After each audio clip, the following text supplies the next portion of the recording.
छात्रों, हम आपके लिए 11th क्लास मैथ सेट की क्लास लेकर आए हैं। समुच्चय एक्सरसाइज 1.3 और ये हमारी 11th क्लास की चौथी क्लास है, क्लास 4 है। इससे पहले 3 क्लास दे चुके हैं हम, और अन्य सभी क्लासें देखने के लिए 11वीं की 11th की हमारी प्ले लिस्ट में जाइए, वहाँ देखिए चैनल की। और ऐसे छात्र जिन्होंने अभी चैनल को सब्सक्राइब नहीं किया, चैनल को सब्सक्राइब कर लें। देखिए, ज़्यादा बात न करते हुए सवाल पर चलते हैं। पहला प्रश्न देखिए, जांचिए कि निम्नलिखित कथन सत्य हैं अथवा असत्य हैं। पहला देख रहा है ए, क्या है ये? समुच्चय है। ABC ये समुच्चय सबसेट। तो इस समुच्चय का इसमें अवयव है या नहीं, ये देखना है। ये गलत है या सत्य है, सही है। तो देखिए सॉल्यूशन, इसका सॉल्यूशन यहाँ देखते हैं। अब सॉल्यूशन ए वाले पार्ट का, ए वाले पार्ट का सॉल्यूशन देखिए।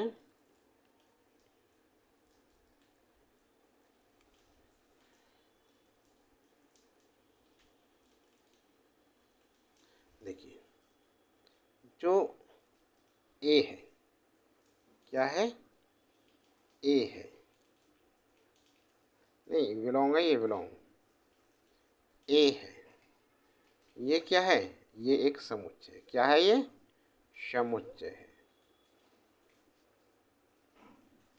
ये एक समुच्चय है। क्या है? एक समुच्चय है। अवयव नहीं है, अवयव नहीं, ये अवयव नहीं है। ठीक है ना? यदि ABCD और होते इसमें तो एक अवयव होता, खाली सिंगल ए। इसका अवयव है समुच्चय का। ए का समुच्चय बोलते हैं जिसका एक अवयव हो। ठीक है ना? अब देखिए, जब ये है, इसका है, तो ये क्या है? समुच्चय। समुच्चय तो बिलोंग करेगा ना, ये तो बिलोंग करना, खाली ब्रैकेट के अलावा बचाए। यदि देखो ये ऐसे होता ए बिलोंग ABC, तो सही था। लेकिन ये अवयव न हो गए, ये समुच्चय है, इसलिए ये नहीं होगा। ठीक है ना? तो ये क्या कहेंगे इसके, इसलिए ए बिलोंग AB और C। कथन कैसा है? असत्य है। कथन असत्य है। हो गया जी। अब बी पार्ट देखो, इसका बी पार्ट क्या कह रहा है? एक्स सच दैट एक्स संख्या 6 से कम समप्राकृत संख्या है। Subset x such that x एक प्राकृत संख्या है जो संख्या 36 को विभाजित करती है। देखो, 6 से कम समप्राकृत संख्या, 6 से कम, तो 6 से कम कौन सी हो गई?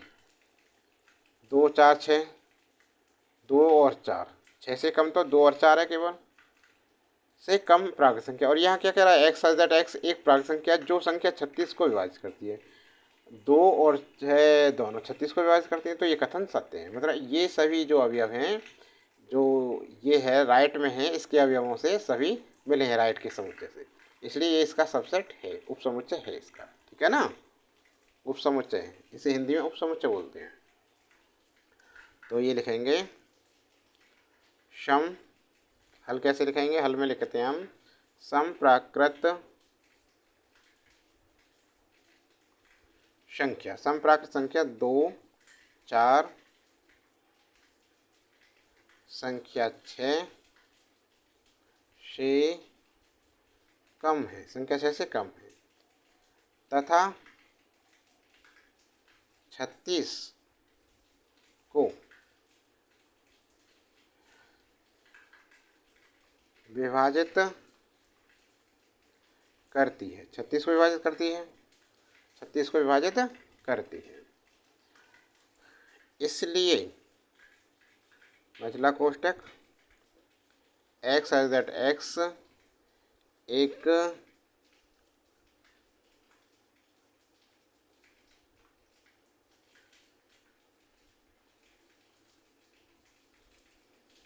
संख्या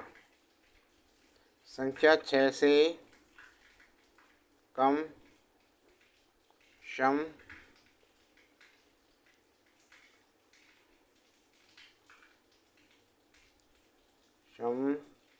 क्या प्राकृत संख्या, ये वाला लिख रहे हैं सम प्राकृत संख्या, सम प्राकृत संख्या है महिला कोष्टक बंद सबसेट कोष्टक स्टार्ट एक्स दैट एक्स एक प्राकृत संख्या है जो संख्या 36 को विभाजित करती है, जो 36 को विभाजित करती है। कैसा है कथन? यह कथन सत्य है, अतः यह कथन सत्य है। हो गया आंसर, ठीक है ना, समझ में आ गया। अगला प्रश्न देखिए अब, निम्नलिखित समुच्चयों के सभी उपसमुच्चय लिखिए। सभी उपसमुच्चय लिखवा रहा है इसके, ठीक है ना।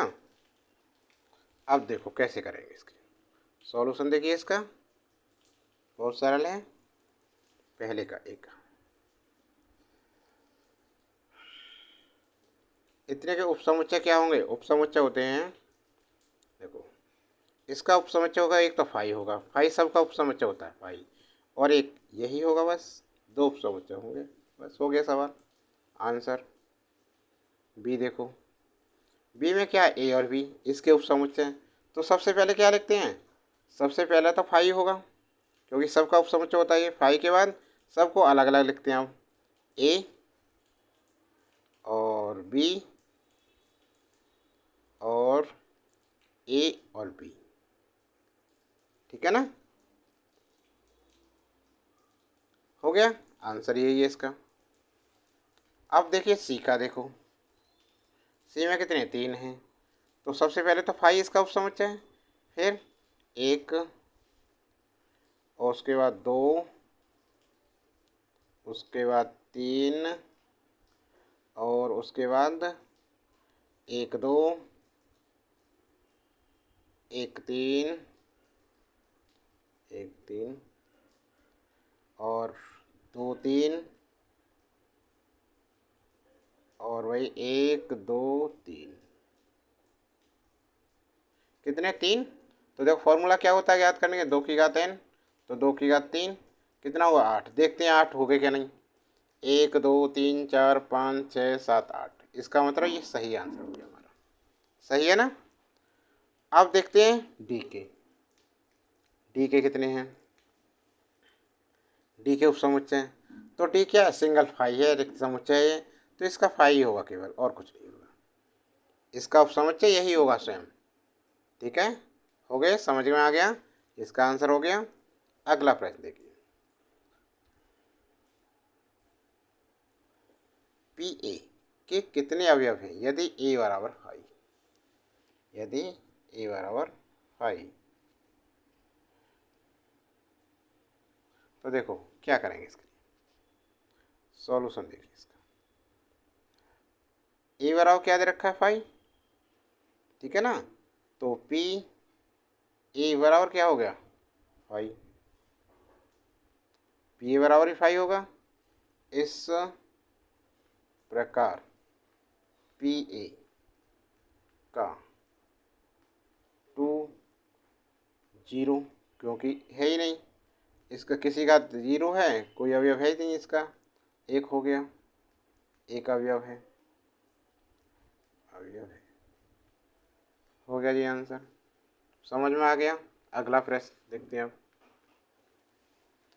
चौथा प्रश्न देखिए इसमें, निम्नलिखित को अंतराल रूप में लिखिए। निम्नलिखित को अंतराल रूप में लिखिए, तो क्या है इसमें? पहला प्रश्न देखिए, x such that x belong R, x such that x belong R -4, इसका मान क्या है? एक्स का मान -4 से बड़ा है और 6 से छोटा और 6 के बराबर भी है, इसको हमें अंतराल रूप में लिखना है।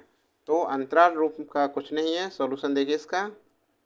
पहले का देखिए, जब सिर्फ ये चिन्ह है तो इसके लिए लिखाएंगे छोटा ब्रैकेट, फिर लिखेंगे -4, ध्यान दो इस पर। और इक्वल भी है, ये लेस के साथ इक्वल भी है, तो क्या करेंगे, ये 6 लिखेंगे और बड़ा ब्रैकेट लगाएंगे। ये है इसका अंतराल रूप। क्या है ये, अंतराल रूप। हो गया आंसर। अब सेकंड देखिए इसका।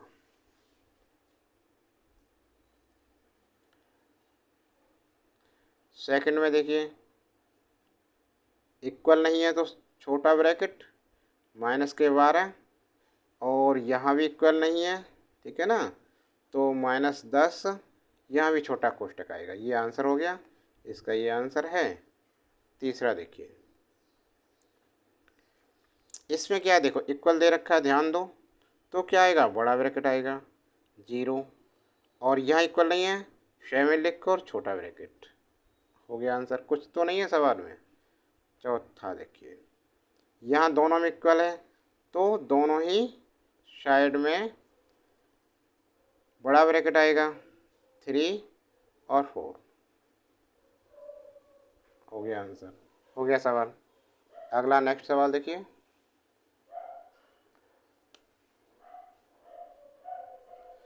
निम्नलिखित अंतरालों को समुच्चय निर्माण रूप में लिखिए।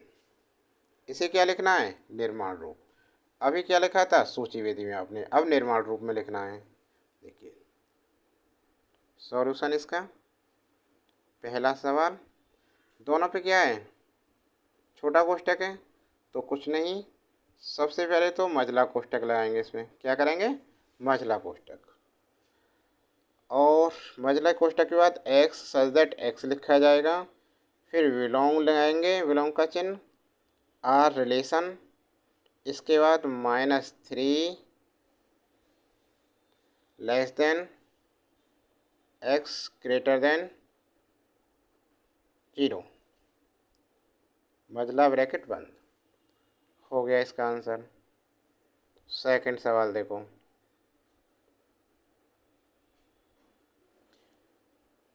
बड़े ब्रैकेट के अंदर है ये, कुछ नहीं है, मझला bracket, x as that x, उसके बाद बिलोंग आर, और 6 इक्वल का चिन्ह भी शायद साथ में लगेगा इसके, एक्स इक्वल 12, ब्रैकेट बंद। आ गया आंसर। तीसरा सवाल,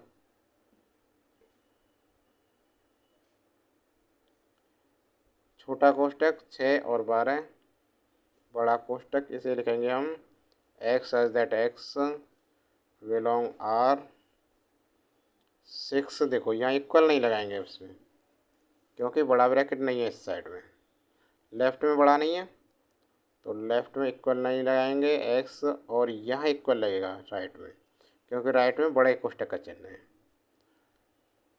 12 हो गया आंसर। फोर्थ देखिए, चौथा,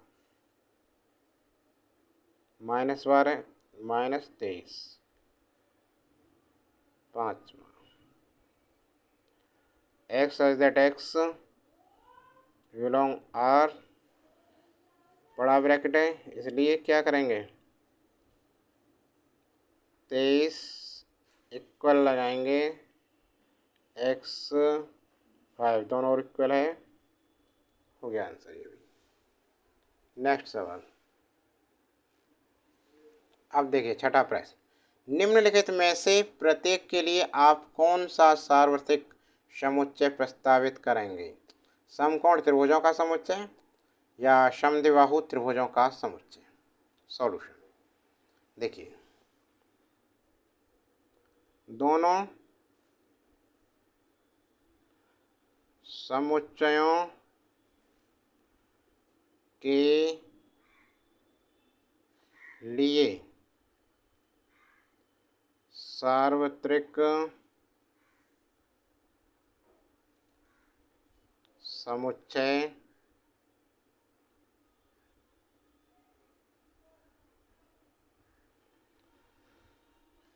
ये होगा एक्स सच दैट एक्स के समकोण त्रिभुजों का समुच्चय भी होगा, और समद्विबाहु त्रिभुजों का एक्स सच दैट एक्स समतल में स्थित एक त्रिभुज, ये आंसर एक है इसका। ठीक है, अगला प्रश्न देखिए। समुच्चय ए 1 3 5, बी 2 4 6, सी 0 2 4 6 8 प्रदत्त है। इन तीनों समुच्चयों ए बी और सी के लिए निम्नलिखित में से कौन सा से सार्वत्रिक समुच्चय लिए जा सकते हैं? 0 1 2 3 4 5 6। देखो ये तो है 6, सही है।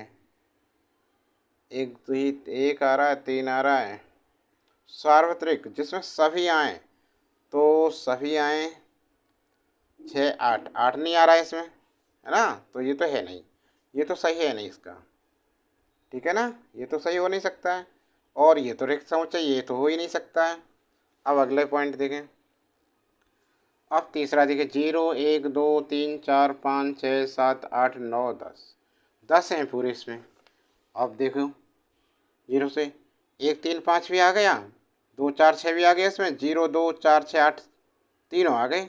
तो यही है इसका समष्टि सार्वत्रिक समुच्चय। ठीक है ना, तो ये विकल्प बिल्कुल सही है इसका। इसमें भी 0 नहीं है, तो ये भी सही नहीं है। ठीक है ना, समझ में आ रहा है? अच्छा, तो देखो इसका जो समुच्चय थर्ड है, ये वाला सही है। तीनों समुच्चय ए बी और सी के लिए 0 1 2 3 4 5 6 7 8 9 10 सार्वत्रिक समुच्चय है। हो गया जी आंसर। ठीक है, समझ में आए सभी सवाल? ये वीडियो कैसी लगी? अच्छी लगी तो लाइक करें और ज़्यादा से ज़्यादा शेयर करें वीडियो को। ठीक है, और इस चैनल पर नए हैं और चैनल को अभी तक सब्सक्राइब नहीं किया तो चैनल को सब्सक्राइब कर लें।